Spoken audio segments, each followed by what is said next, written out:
Assalamualaikum. My group would like to present about the right-based fishery management (RBM). So in this video, we will present about the introduction of RBM, the types of RBM, the advantages and disadvantages of RBM, the problems and challenges in Malaysia to implement RBM regime, recommendation and conclusion. So the introduction of RBM. RBM is a management tool for the fisheries in the small and large scale. RBM is a system to prevent overfishing and encourages the alternative economy. Right-based fishery management regime has been introduced for over a century by many coastal communities that claim exclusive rights to coastal areas. RBM system allocate a secure right to a certain volume of catch, to use a certain amount of fishing effort, or to access certain fishing grounds, generally to deal with overcapacity or overfishing within a fishery. Some RBN system grant the holder of the right a fixed amount of the catch of a particular fish stock and the ability to sell, trade, or lease out that right to others. RBN system allocate rights to an individual, company, or a boat for a specific share of a fishing resource or a specific area. These rights guarantee the owner a specific share of the total allowable catch, which may be changed depending on the health of the overall fishery. The sense of ownership creates security and stability in the fishery, will open responsibly managed ocean resources. For example, in Alaskan halibut, the Alaskan halibut fishery was faced with near collapse after decades of overfishing due to a poor management in 1994. But in 1995, the International Pacific Halibut Commission initiated a right-based fisheries management, which functioned as a collection of harvesting privileges governed by rules for use and distribution. This management framework determines sustainable catch amounts, allocated quota to fishermen, and supported monitoring and enforcement. So in 2012, the value of halibut fisheries market at $152 million, so that the Alaskan halibut fishery is now considered one of the best managed fisheries in the world, and stocks are on the rise for the first time in decades. The RBN system is credited with rebuilding the fishery and the associated value chain businesses. Since the system's implementation, the halibut quota value has nearly doubled in price. Okay, next I will present about types of fishery management or RPM. There are three types of right-based fishery management, which are territorial use right fisheries or TURF. Second, community right-based pooling system or pooling system, and lastly, individual transferable quota or ITQ. First is TURF. TURF is an area right-based fishery management approach in which group or some rare cases individuals are granted secure exclusive privilege to fish in a specific area and managed by fishermen. TURF have shown a strong record of biological, economic, and social performance, such as increased compatibility with multi-species fishery management, direct benefit to local community from sustainable fishery management, and have efficient of distribution of fishing activity. It has existed centuries by common fishing communities in the Pacific Islands such as Vanuatu, Samoa, and Palau.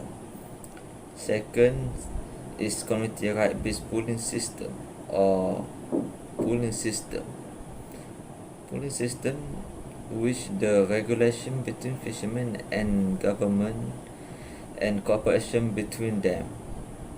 The community right-based is unique by aspect known as pooling arrangement.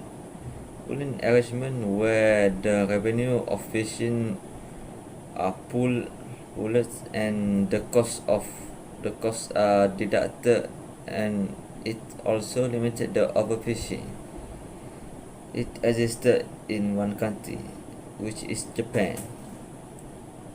The lastly is individual transferable quota or ITQ. ITQ is a quota that limits the catch of fish in fishing area, a quota given to fishermen by limiting the catch and protect the fishermen from overfishing. ITQ have shown effectiveness by evaluating against resources, sustainability, and broader ecological outcomes. The economic impact by fishery operation can reduce in cost and some cases can increase output value.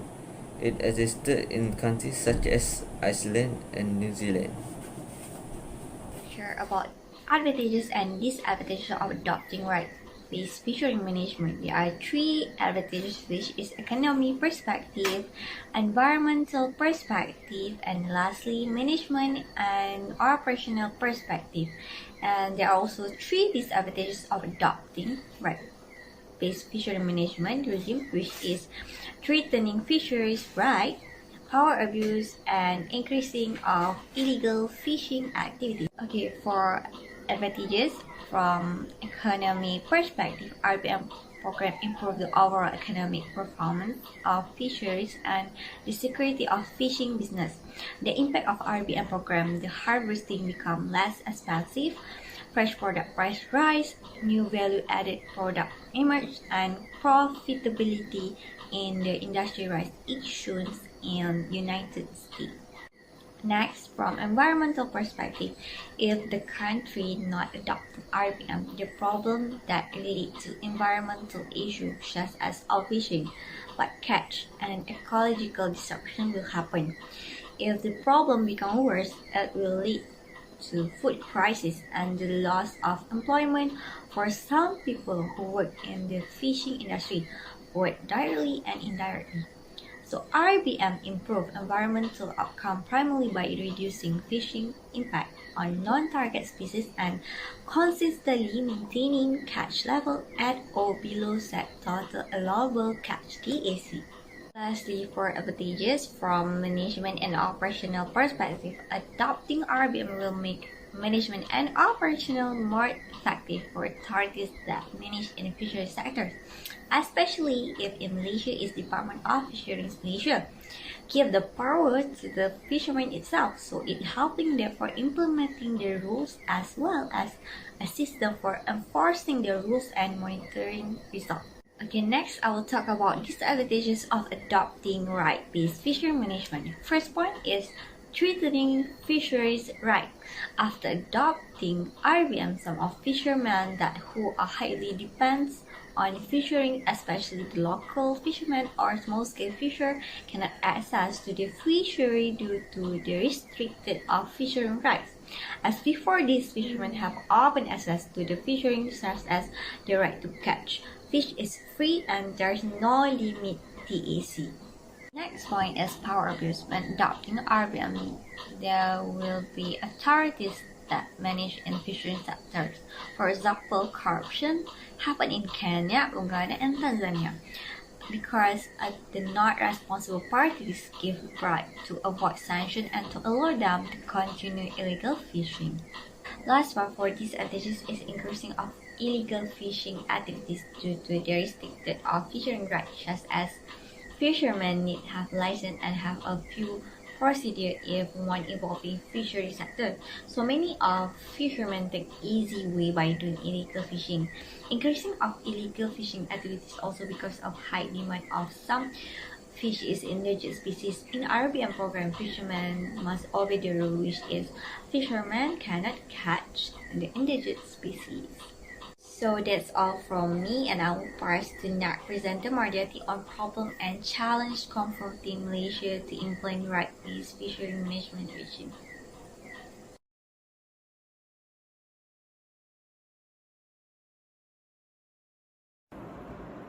Okay, thank you to Nabiha for explaining about the advantage and disadvantage. So I will continue about the problem and challenges confronting Malaysia to implement right-based fisheries management.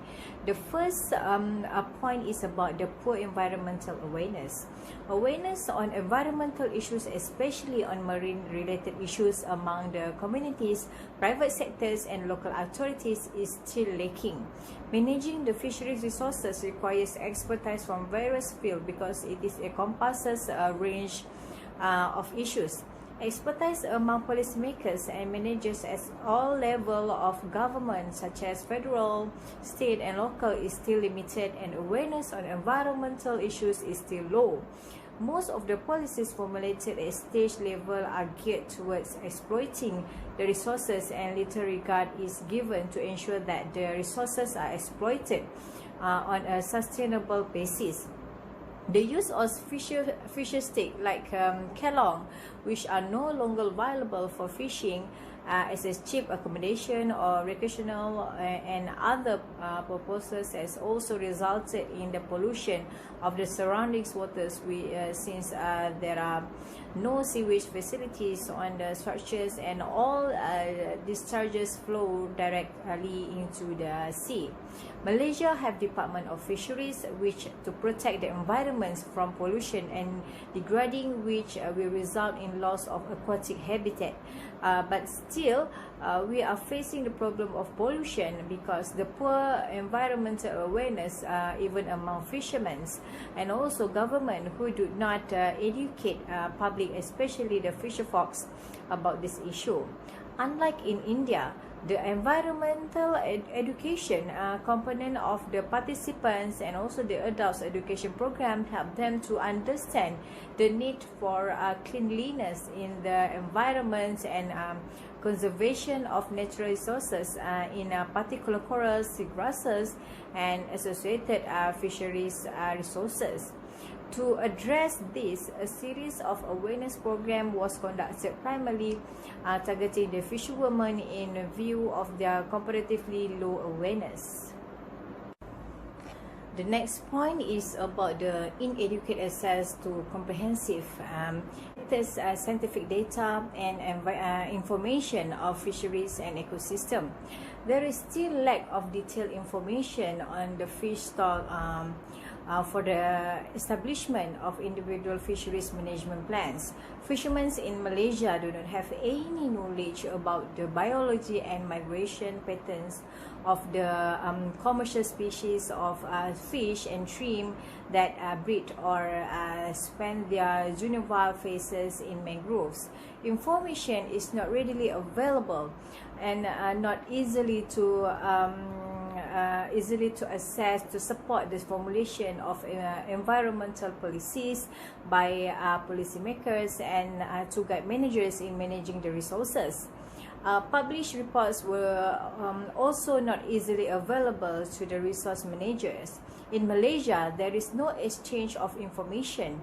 We do not have any initiative to promote and encourage the exchange of information on biological diversity at the local and international level. If we go to the context of Canada believes that it is equally important to provide for the management and storage of data in common integrated repositories to support access of managing fishing activities in season and developing new strategy or policies and plan in post-season. Canada support commercial fisheries in being able to access their own data to facilitate or improve their business management knowledge and practice throughout the industry, especially under an involving of co-management regime that stress dual stewardship of fisheries management data. Malaysia also have many departments that collect and analyze data, but they still keep the data by themselves and do not provide to the public. So because of that, it is necessary to share the data of fisheries so that the fisher folks can make amendment and improve their skills and also have better information or understanding about what is going on to the marine environment of fisheries and ecosystem. There is still lack of detailed information on the fish stock for the establishment of individual fisheries management plans. Fishermen in Malaysia do not have any knowledge about the biology and migration patterns of the commercial species of fish and shrimp that breed or spend their juvenile phases in mangroves. Information is not readily available and not easily to assess to support the formulation of environmental policies by policymakers and to guide managers in managing the resources. Published reports were also not easily available to the resource managers. In Malaysia, there is no exchange of information. We do not have any initiative to promote and encourage the exchange of information on biological diversity at the local and international level.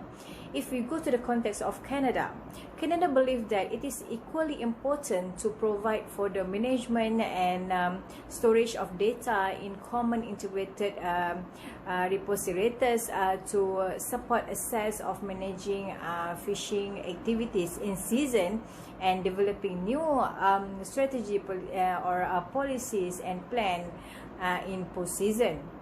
Canada support commercial fisheries in being able to access their own data to facilitate or improve their business management knowledge and practice throughout the industry, especially under an involving of co-management regime that stress dual stewardship of fisheries management data. Malaysia also have many departments that collect and analyze data, but they still keep the data by themselves and do not provide to the public. Because of that, it is necessary to share the data of fisheries so that the fisher folks can make amendment and improve their skills and also have better information or understanding about what is going on to the marine environment and so on. So the next point is about the constitutional and jurisdictional restriction. Constitutional and jurisdictional is more to legal planning, legal planning is to ensure that the management arrangement do not result in acquisition of a property within the constitutional sense. Legal planning should also ensure that the management arrangements are fair. In Malaysia, the Fisheries Act 1985 is a comprehensive law that have provide conservation, management and development of marine fishing. Marine fisheries are federal matters with Department of Fishing that empowered to undertake their management via this act, so that they do not give change or chance to the fishermen to take over their role, because Malaysia fishermen did not have any good knowledge about the marine ecosystem. But the department still have the problem of overlapping jurisdiction in the same special dimension and present a conflict of interest in the same area. A serious problem of Malaysia coastal fisheries is the lack of strict enforcement of relevant regulation on fishing operation, thus leading to rampant illegal fishing. This include the establishment of illegal fishing stakes by the fishermen, for example, Kelong and Togok, in the near shore areas and also around the island. point is about the lack of technical expertise. The most related problem that facing Malaysia is about expertise. Malaysia do not have enough representative from a relevant organization, both governmental and non-governmental, even among the fisher folks that concerned with the fisheries. Such representative really needed and should be given timely access to the records and reports of such meetings, subjects to the procedural rules on set to them. Malaysia need to consider about the research in support of fisheries conservation and management should be promoted, including research on the resources and the effects on climatic, environmental and socio-economic factors. The result of such research should be disseminated to interest parties, meaning that government have to invest some cost to hire experts regarding fisheries management in Malaysia. Fishermen in Malaysia are not capable to do such things because they do not have any experience regarding fisheries science. So that's all from me. I will pass to Nazifa to explain about the recommendation. Thank you, Radhati. So next, I am Siti Nazifa. We'll explain about the recommendation, which is this section will discuss the recommended right-based fishery management regime. This can be used as a guideline for that can be implemented in certain part of Malaysia. So our first point is about encourage sustainable fisheries management, which is a stable fishing respect as marine ecosystem and adapts to reproductive rate of fish to maintain a balance and ensure the survival of all species. So sustainability in fishery combines theoretical disciplines such as the pollution dynamic of fisheries with practical strategies such as avoiding overfishing through techniques. For example, like in Iceland is famous for its fish and has become the poster country for developing a quota system for its fishermen, which ensure responsible and sustainable fishing and responsible fishing practice. Second recommendation is about the buyback scheme. Buyback is fishing vessel license, access, use or other right and gear, sometimes called decommissioning scheme, address overcapacity, overexploitation of fish stock and distributional issue in fisheries. So like for example in New England, buyback intentionally eliminated vessel from the fishery. Additional vessels subsequently became active because the buyback did not take steps to prevent fishermen from using previously inactive vessel and permits. Third point is about strengthening database of scientific information ecosystem. A scientific database is a computerized organized collection of related data which can be accessed for scientific inquiry and long-term about on fishermen. Scientific database allow the integration of the similar data set and allow data to be analyzed in new ways, often across discipline, making new type of scientific inquiry possible. So based on this, database lead to an overall improvement in data quality. The rise in user number increase the frequency of detecting and correcting problem in the data. So also in many way cases uncontrollable factor such as weather, pollution, influence and ecosystem process make data recollection impossible at any cost. So this will help the fishermen. Next recommendation is about amending legal framework for fishermen empowerment. So amending is all about fishermen can have a power to make sure the government or the country create a new law for the fishermen, because there is a public interest in fishery management that the state must protect, and consumer groups and stakeholders cannot be expected to look out for interests and concern other than their own. So the advantage from this point is can securing the resources in a profitable, fair and just manner. Fifth recommendation is increase marine scientific capacity, which is need to improve national capacity in marine science research, recognizing the benefit of investing more in this area as means of increasing scientific awareness of the marine environment and supporting national and regional economic growth in marine sector, such as shipping, offshore energy, and also can help the fishermen as well as security and defense. So it also essential to expand scientific knowledge and research capability. Last recommendation is about improve environmental protection awareness, where environmental protection is the practice of protecting the natural environment by individual, organization, and government. Its objectives are to conserve the natural resources and the existing natural environment, and where possible to repair damage and reverse trends.